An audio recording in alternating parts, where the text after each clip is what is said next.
नमस्कार. जय महाराष्ट्र. महाराष्ट्र राज्यामधून आणि ठाकरे गटासाठी सर्वात मोठी दुःखद बातमी. आमदाराचे अचानक निधन. जाणून घेऊया सविस्तर अपडेट. तत्पूर्वी जर तुम्ही आमच्या चॅनलवर नवीन असाल तर रोज ताज्या घडामोडी बघण्यासाठी आमच्या चॅनलला नक्की सबस्क्राईब करा. राजकीय वर्तुळातून आणि ठाकरे गटासाठी एक दुःखद बातमी समोर आली आहे. शिवसेनेचे माजी आमदार सीताराम दळवी यांचं निधन झालं आहे. अंधेरी विधानसभा मतदारसंघातून 1995ला शिवसेनेच्या तिकिटावर ते विजयी झाले होते. त्यापूर्वी मुंबई महापालिकेत नगरसेवक म्हणूनही विजयी झाले होते.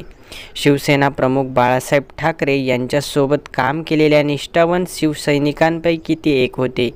शिवसेनेच्या उभारतीच्या काळात मुंबई आणि महाराष्ट्रात झालेल्या पक्षाच्या अनेक आंदोलनामध्ये त्यांचा सहभाग होता. हिंदू हृदय सम्राट बाळासाहेब ठाकरे यांचे निकटवर्तीय म्हणून ते जाणले जात होते. कोकणातील सिंधुदुर्ग जिल्ह्यातील आरोस हे त्यांचे मूळ गाव असून त्यांचे मुंबईतील अंधेरी पूर्व येथे त्यांचे अखेरपर्यंत वास्तव्य होते. मनसे नेते संदीप दळवी यांचे ते वडील होते.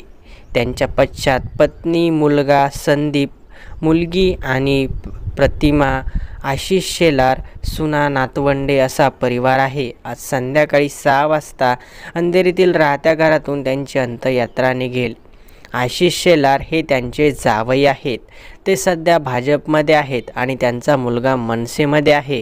परंतु त्यांनी कट्टर निष्ठावंत म्हणून शिवसेना कधीच सोडली नाही. म्हणून ही ठाकरे गटासाठी अत्यंत दुःखद बातमी होती की शिवसेनेचा एवढा निष्ठावंत कार्यकर्ता आज त्यांच्यातून निघून गेला. ही ठाकरे गटावरती शोकांकिता पसरवणारी बातमी होती.